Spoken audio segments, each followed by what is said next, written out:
So the Brahma, as I told, the Brahma is the creator of the universe. Like that, the Kapha, the principle of Kapha is the creator of your body tissues. And when the tissues are there, it has to be preserved properly.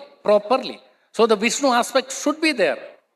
For that, the Pitta is the maintaining factor of the preservation of the body, or the Agni. According to Ayurveda, this is called the Agni. In Ayurveda, we are thinking of the entire body, mind, consciousness complex as one complete whole.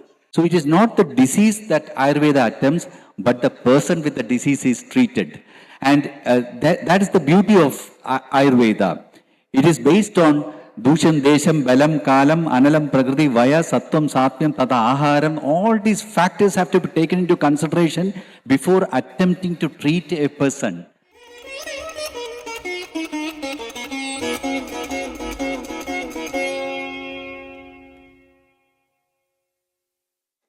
Namaste everyone. Namaste, thank you for responding.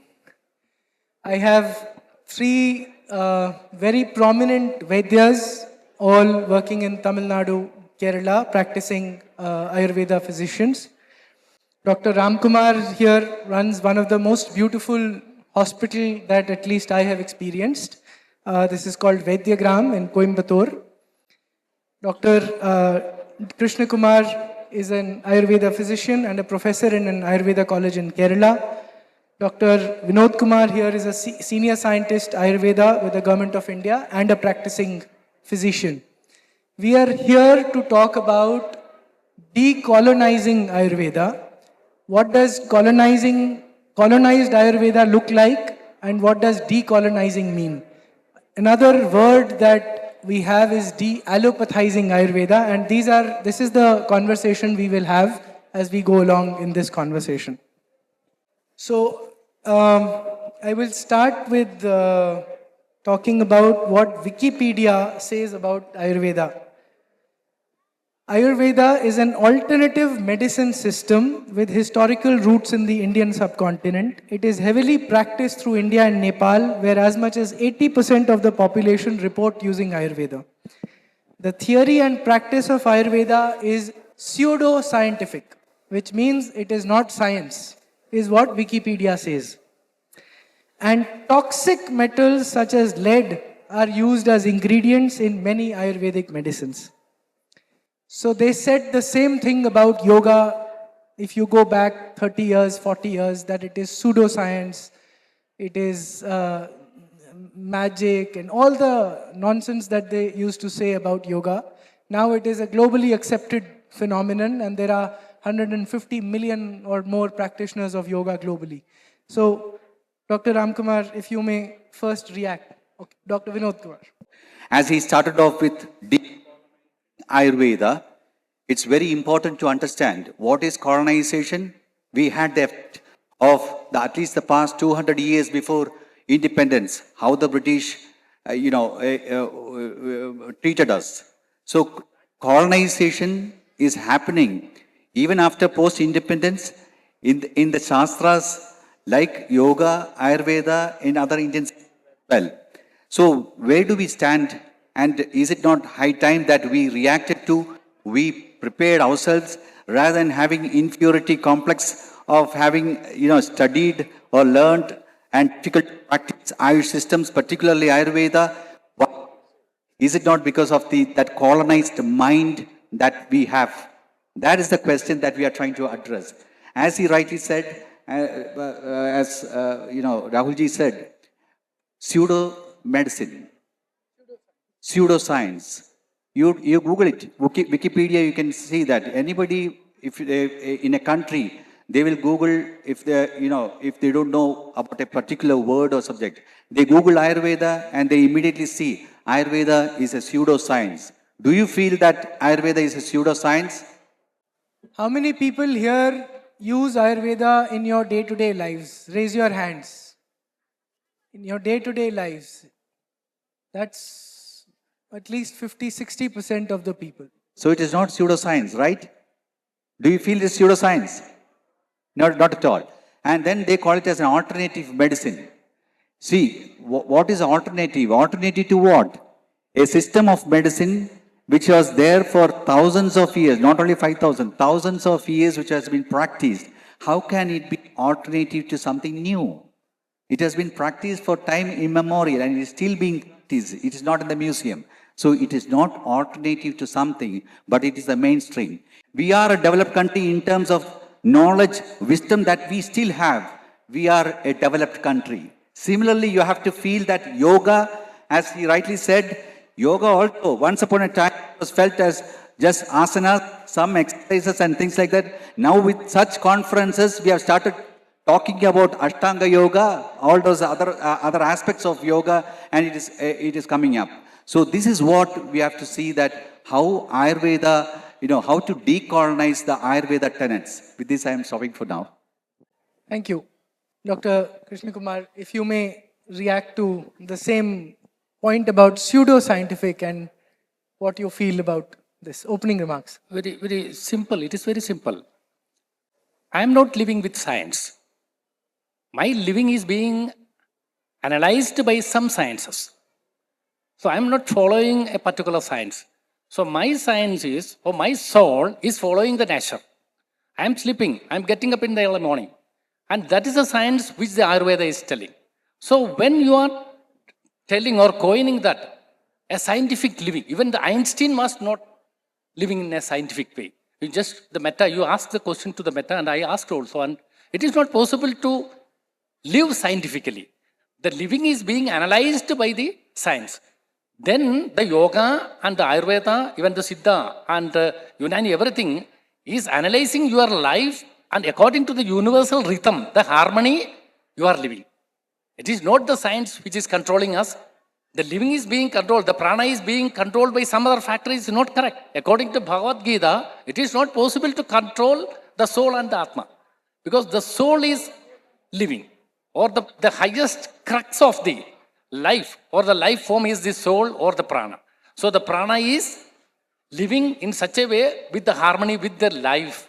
So why don't you share with the audience a few insights on where does the epistemology, the knowledge systems of Ayurveda come from?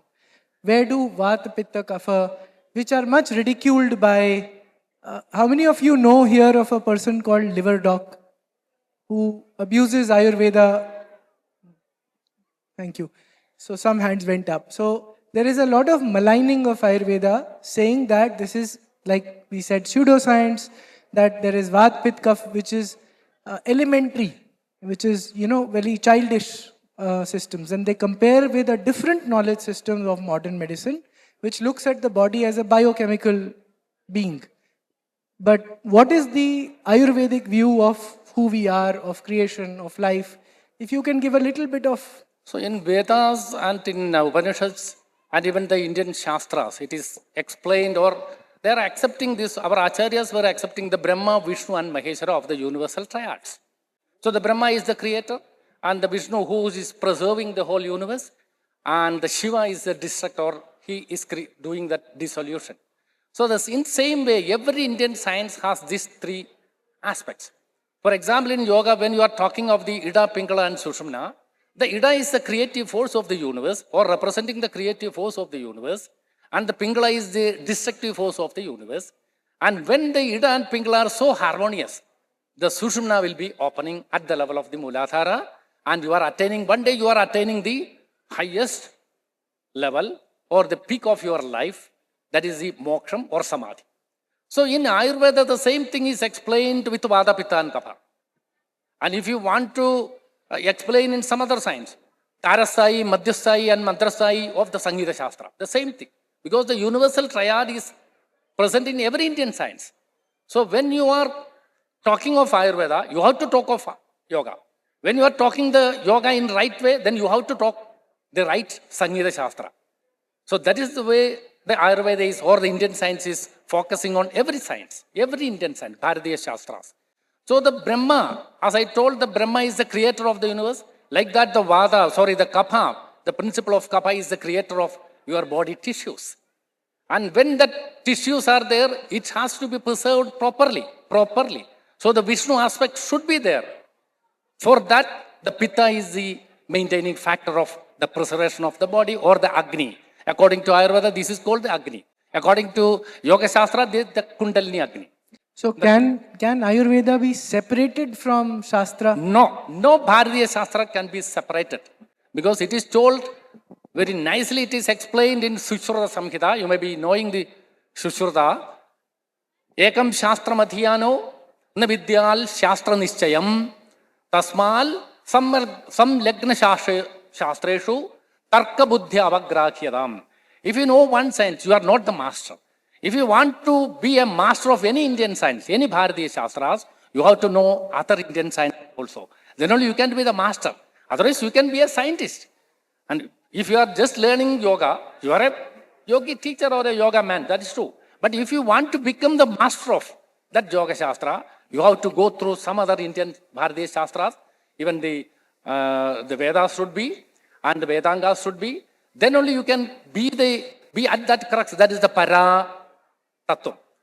To achieve that Para, we have many 4 Vedas and Shad Vedangas. So 6 plus 4 is Aparavidya, it is told, according to Indian philosophy. And the Shishya is asking the Guru, are you understanding the Aparavidya? No, we could not even understand the Aparavidya. Then Guru told, no, the Paravidya is beyond the Aksharam. So to get that Akshara Atitam, Akshara means beyond. If you go beyond this one, to get that peak of the Paravidya, you have to know all other Indian sciences, Bharatiya Shastra. Then only you can be the master. Otherwise, you can talk yoga, you can talk Ayurveda, you can talk Vedas, but to be the master, you have to understand sciences. So it is, you cannot disconnect with one Indian science with other thing. It is interrelated. Thank you. Dr. Ramkumar. Yeah. To begin with, if we go into a normal English dictionary and look up the definition of science, it will tell us that science is the systematic observation of natural phenomena to understand facts about them and to create laws and principles based on these facts. If that is the definition of science, how can Ayurveda be a pseudoscience? How can any of the Bharatiya Shastras be put in the bracket of pseudoscience? Because all of the Shastras are based on this principle: observing nature, understanding facts, creating laws and principles based on these facts. And consequently, these principles are eternal principles because they are the principles of nature. They cannot change. When nature does not change, how can these principles change?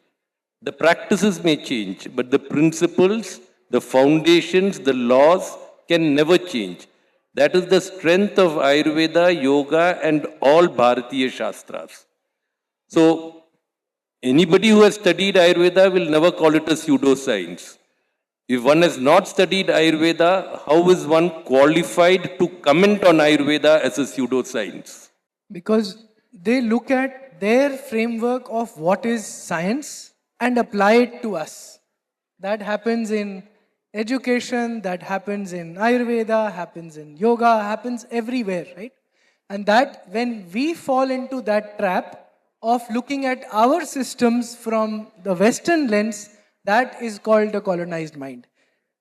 You want to? Absolutely. And, that is one of the reasons that at least those of us who are in India should first decolonize our minds. We have what is called a colonial hangover. From the 200 odd years of being ruled by outsiders, we have given up our independent thought process. And we are having a very reductionist worldview as opposed to the holistic worldview of all Bharatiya Shastras. Hence, one of the major requirements before we study any of the Bharatiya Shastras is to develop a different worldview. We cannot put a round egg in a square hole or a square peg in a round hole. Unless the mindset is prepared to study Bharatiya Shastras, we will constantly be interpreting it wrongly and giving a wrong impression to the Western world. Before I go to reductionist, I will do a small correction. Not 200, but perhaps 600-700 years of colonization. Yes. Starting with Turkic, Islamic, and then coming to. But just, if I may ask, what is reductionist worldview? Explain that in simple language to the students. Well, today we think in boxes. We are all in the age of specialization or super specialization. The eye doctor does not see the ear doctor does not see the nose doctor does not see the heart. Everything is compartmentalized. We think in small boxes. Whereas in Ayurveda, we are thinking of the entire body, mind, consciousness complex as one complete whole. And if any part of the body is affected, we will see its impact on the entire body. Any correction that is done is of the root causes that affect the entire body. That is the holistic perspective in which Ayurveda functions. So, Dr. Krishnakumar, maybe if you can comment, just building on from what Dr. Ramkumar just said, that how does cure happen? You are not curing the liver or the heart or the gut. What does it mean that you're curing the whole being? Explain that to us. Ayurveda believes in Panchabhutas. Ayurveda believes in mind. And certainly Ayurveda believes in the prana and the soul. So when you are taking these units as a single one, this is called holism. When you are just cutting this one into parts, the Panchabhuta separate, or the matter, the material, then the mind separate, and the prana or the soul separate, you are missing the holism. Like the Cartesian way of understanding, you divide the body into many pieces.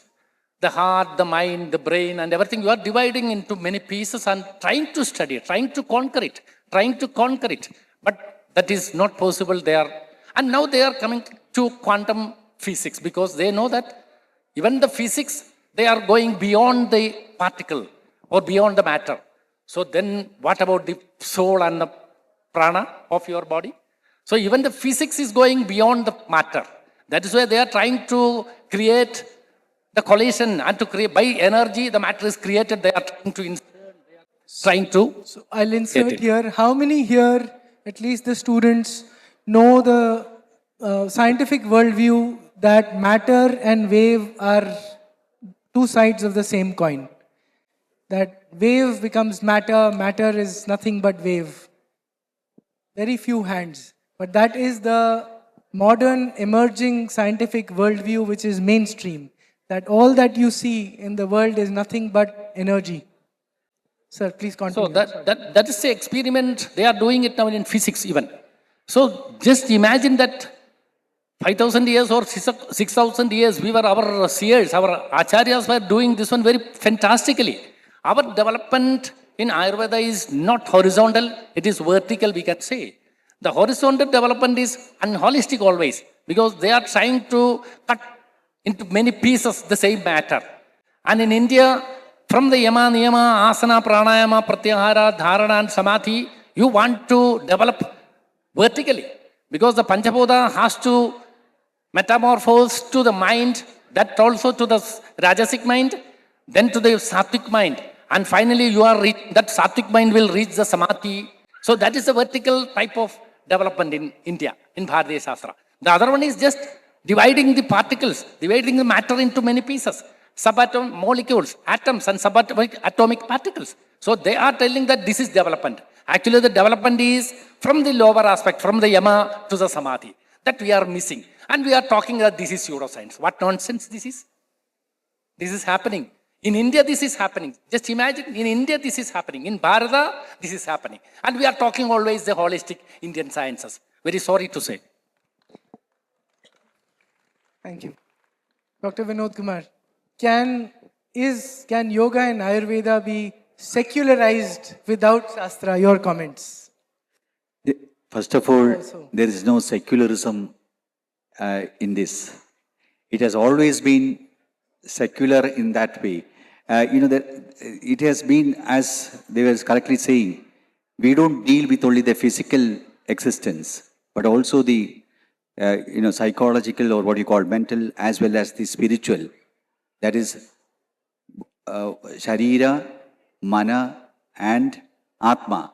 So it's a complex that we are dealing with. It's not in parts. It is not separated. It is not in compartments. The reductionistic Cartesian way of thinking is the compartmentalization of things. Whereas the Indian sciences or the Bharatiya Shastras deals it as a whole system as it has developed. It is based on a strong conceptual and philosophical foundation on which these rest. So what we have to understand, we don't have to ridicule or the colonization of the from. It is from Bharata that it is happening. We are not convinced. We are not confident of our own shastras. Why? Because we don't know it. Even the so-called liver doc or kidney doc or somebody will come up with their own agenda behind them. Why they are so, without even understanding what is Ayurveda, they are ridiculing. They are saying it is pseudoscience and things like that. Why? Because they have not studied even the basics of Ayurveda. They have not. People who ridicule yoga, they would have had practiced some asanas. But is asana yoga? It is only a very small, tiny part of the entire yoga gamut. Similarly, Ayurveda has to be studied in its own tenets. And what is that Ayurveda to be studied? How it is to be studied? Its basis is Sanskritam. The bhasha, the language, is a major criteria for any shastra or any science to learn. You go to France, you learn medicine in French. You go to Spain, you learn medicine in Spanish. You go to Russian, you learn medicine in Russian. You go to Germany, you study medicine in German language. But you see Ayurveda, it is learned in either English or regional languages or Hindi. It is not studied, understood properly in the language in which it was written. This is the fact. So you're saying, Dr. Vinodkumar, that if somebody does not believe in Atma, for example, or Panchamahabhuta, and says we are a biochemical body, and they are still Ayurveda Vaidyas, are they true Vaidyas?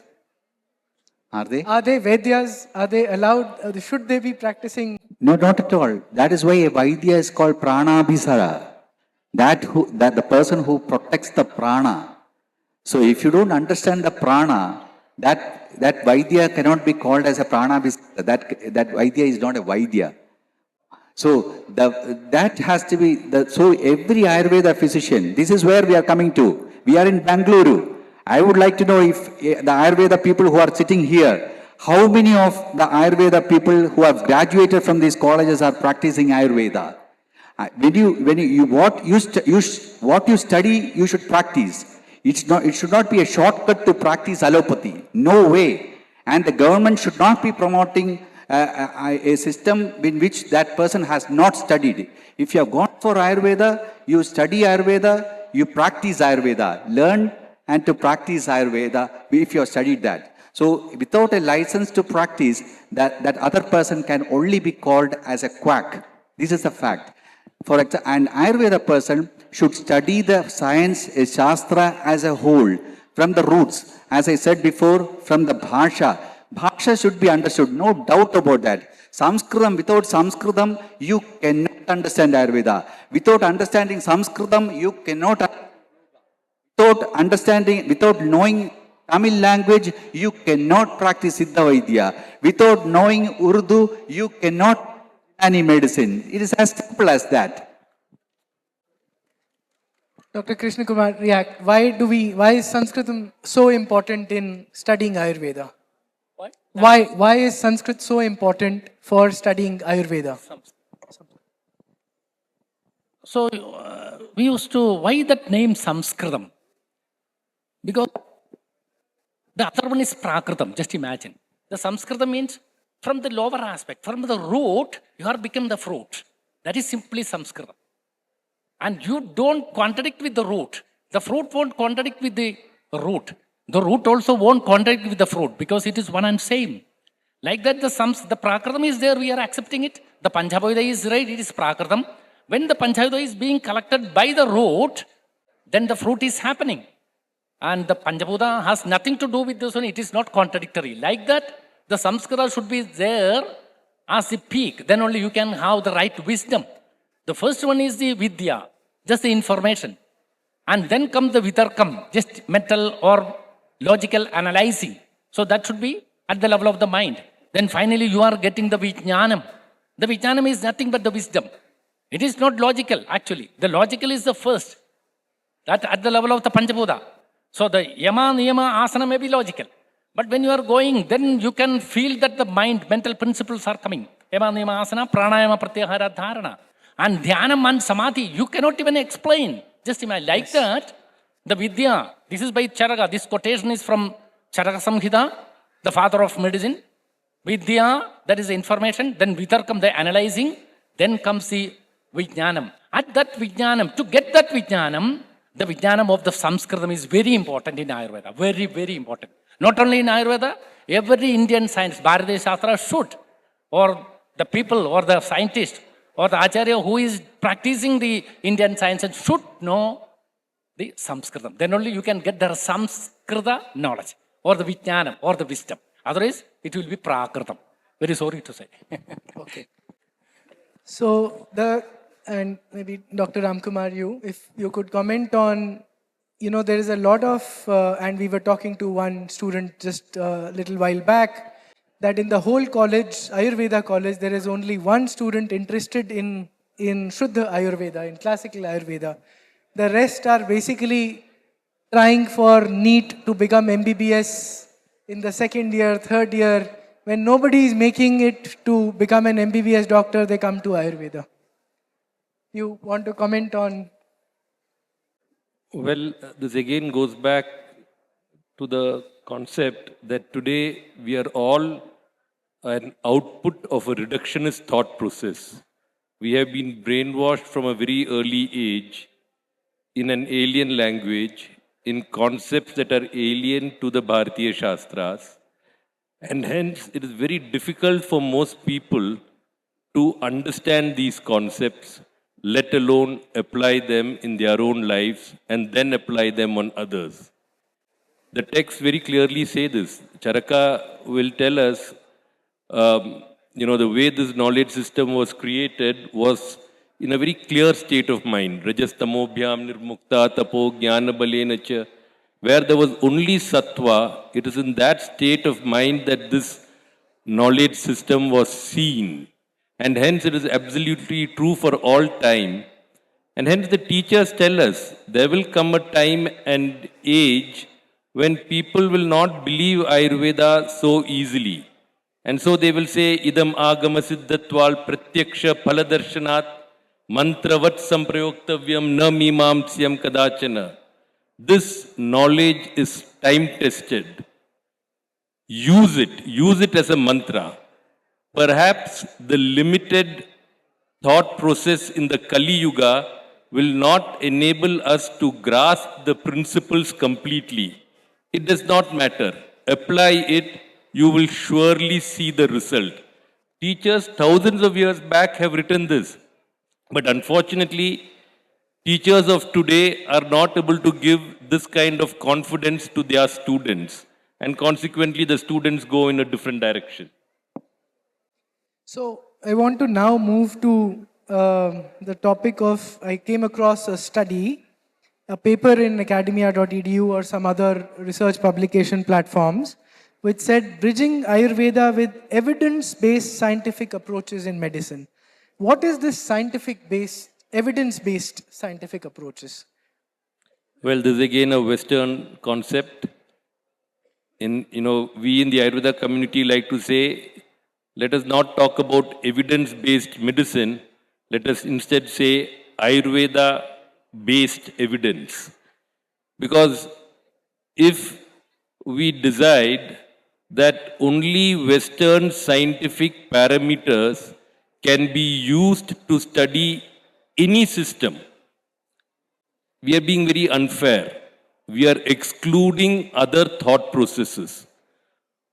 Every system that has got an independent thought process also has independent parameters on which to study them.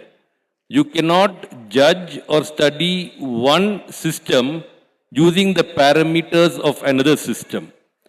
Unfortunately, the modern world is so constructed that Western science is believed to be the only science that is capable of measuring or understanding all knowledge systems. And that is where the anomaly lies. But if we talk about Ayurveda-based evidence, there is a lot of evidence that can be created based on Ayurveda.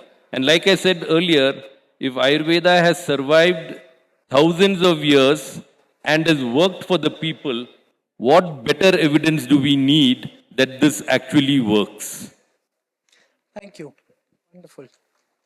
So maybe Dr. Vinodkumar, tell us how does, so there is a concept in modern medicine of disease to drug. So you have BP, you take a medicine, most likely for life. Supposedly that is called cure. I don't know how that is cure. That is basically just palliative, keeping the symptoms down. And even there are actually videos all over the internet on how BP medicines, for example, poison the body slowly over time. And one after another, one system of the body, one organ starts failing. So tell us how versus modern medicine, how does Ayurveda cure? If I had BP, what would you do with me? See, this is one thing that you have to understand. If you don't know particularly the students I am saying, these two systems, allopathy and Ayurveda, are based on two different epistemological foundations, as they have all said about. Ayurveda doesn't treat the disease per se, but the person with the disease.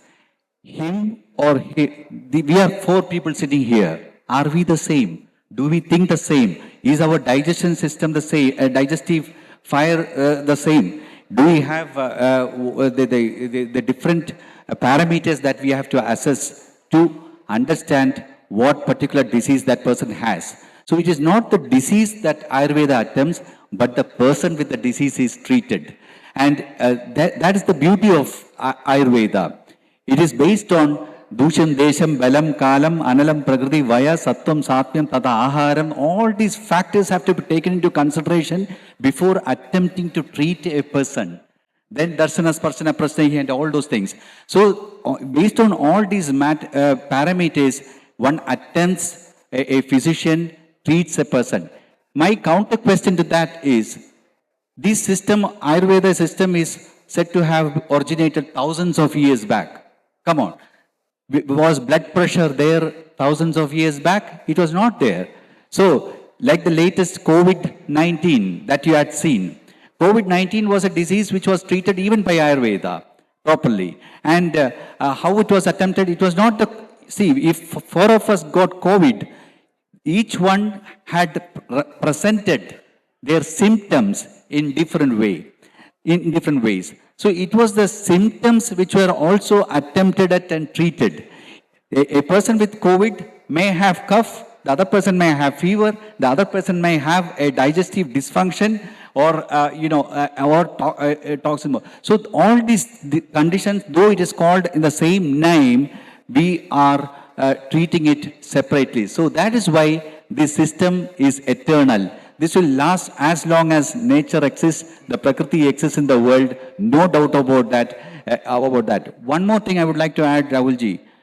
You are talking about evidence-based. What was the evidence when COVID-19 in the beginning was treated with ivermectin, remdesivir, hydroxychloroquine, and all those, cortisons?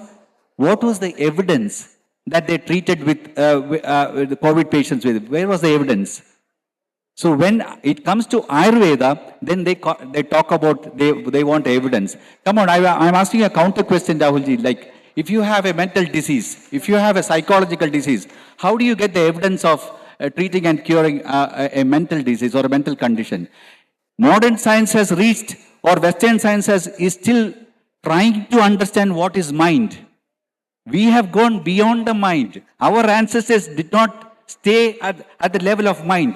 Our ancestors went beyond the mind to the Atma level. So it is not, we are not treating only the body, only the physical structure, but also the mental faculty, the intellectual faculty, even at the level of Atma, that is how it becomes Jivan Mukti Shastram.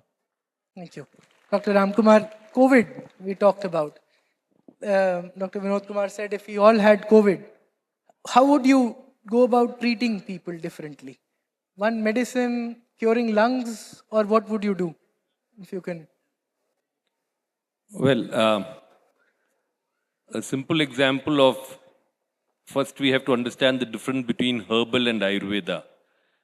Chawanaprash sold off the shelf is herbal. It is great for the company that manufactures it, and perhaps it is good for our minds. We feel that we are eating something good. But the same Chawanaprash, when it is prescribed for you by a Vaidya, taking into account all your parameters, he spoke about 10 parameters, Dushyam, Desham, Balam, Kalam, etc. Understanding you well, understanding your digestive capacity well, taking into consideration your age, your location, your food habits, etc. When this Chawanaprash is prescribed for you in the right dose, to be taken at the right time, for the right duration, then it becomes Ayurveda, and the possibility of it working very well for you is increased considerably. This is the simple principle of Ayurveda. We are looking at the individual, not the condition. And So that is you're why not treating the COVID virus. that is secondary. Okay. If the kshetra, if the field is resilient, the virus cannot survive. So that is why in one room there are 10 people, 2 people are impacted by the virus, 8 are not. Yes. It is because the kshetra or the body of those 8 people is resilient. So the Ayurveda primarily works at improving your resilience so that no external factor can hurt you. They come into you and they go out without creating a problem. Is that the same resilience? Is that the same as immunity, or is that different? You can call it immunity also. These are English words. So resilience, immunity, strength. The stronger I am, the more resilient I am, the greater my immunity, the less I am impacted by external factors or other diseases. So in COVID time also, this is the reason why many Vaidyas across the country were able to treat thousands of COVID patients effortlessly. Even as Western medicine was experimenting, like he rightly said, Western medicine was experimenting with different medicines. Ayurveda Vaidyas were not experimenting. For them, it was still an understanding of the body, understanding of the aggravated doshas or depleted doshas in the body, and prescribing the right medicines for that aggravated state to bring it back to normalcy. That is why Ayurveda says, do not worry about the name of the disease, do not worry about the name of the medicine. Just focus on guna and karma, qualities and actions, both internally and externally. If that subtle understanding is there, nothing else matters. Thank you. Dr. Krishnakumar, was the COVID crisis a lost opportunity for us to bring Ayurveda mainstream in India? Rahulji, well, if you have to ask me, I will say we missed the bus. We really missed the bus. Come on, when the whole world was struggling to find a solution for COVID-19, do you think our country is technically more advanced than the US, Spain, Germany, Italy, and all those countries in various medicine? But what they didn't have, we had here in this country. Ayurveda, Siddha, Yoga, Unani, Sovaripa, Come on, naturopathy, so many systems of medicine, legal systems of medicine being practiced here. These people, they write the same NEET examination. Same. But COVID-19 Epidemic Disease Act of 1897, brought in by the British, of the British, by the British, for the British, was enacted. Why? And in many states, Ayurveda was banned, even banned from using it. How can it be possible? So when we had the opportunity, the golden opportunity to give the medicine for COVID-19, very effective, I'm sure it was. Even we are not even allowed to say that, in Ayurveda, we can cure, COVID-19. It was not allowed. You would have been arrested then. So this was the case. Is it not colonized? This is what we call as colonized, even after 75 years of independence. This should not happen. This is not the last virus to visit the planet, mind you. But still, we have these systems of medicine which has been perfected. Come on, Jay, you tell it loudly. Yes. This we have to show to we missed the bus. We could have shown the whole world. This could have been taken to the whole countries. India would have been. I don't say that because of this we should make a commercial capital out of over the dead bodies. No, but if we had proved this system of medicine, these systems of medicine, including yoga, this would have reverberated in all those countries, and our Ayush systems, including yoga, would have been at the helm of in almost all the countries. There is no doubt about that. And one more thing I would say, this is Global Yoga Festival. You know what is happening after COVID-19? More than 60%, not this thing, but WHO says more than 60% of the world is suffering from depression. Depression. And you know what? Prozac rules the world. There's a multinational company which is going to give this medicine for all the depression. This is what is happening. Can't yoga provide answers for these the problems of the world? So this is what we should take forward to the entire world. Don't limit us ourselves. Don't have the inferiority complex. Don't feel that shy. Don't have that colonized mind. Oh, we are inferior to something. No, we have to find our roots. We have to understand the sottum of Ayurveda. We have to see the Atma of Ayurveda. Then you will understand how to take it forward. Thank you. आप सोचिए that while Ayurveda was being banned actually in some parts, or random things happening when COVID was there, China was actually coming out with protocols for traditional Chinese medicine for curing COVID-19 throughout the country. So that actually is what Dr. Vinodkumar is calling a colonized mind. We just do not have the self-confidence in our own systems, and we keep looking for validation from the Western world, from WHO and other sources all the time.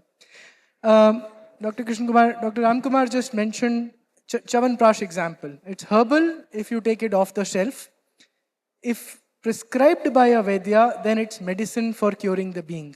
But these days, there are bottles of medicines off the shelf for lung improvement, for liver improvement. Is that Ayurveda that is being sold as Ayurveda? Can you comment? In Ayurveda, we have the Roga Viparita. To cure the disease, there is a particular medicine. And we have Dosha Viparita. The root cause of the disease can be cured. That is also there in Ayurveda. In allopathy also, there is Roga Viparita. That is just to cure it. But they are suppressing it. And the same factor of the disease may go in some other direction and create many other. So when you're saying that BP medicines you give, you suppress the symptoms. Then the symptoms go elsewhere. Exactly. One example I will tell, then you will understand it. For example, if you have the BP, the high BP, hypertension, there is a particular medicine called Dhanvantara pills. Dhanvantaram pills can be given in Ayurveda. You need not go for the Sarpagandha and all the other nonsense. No, the Dhanvantara pills can be given. It will cure the BP. Because it is, according to Ayurvedic terminology, it is called anuloma.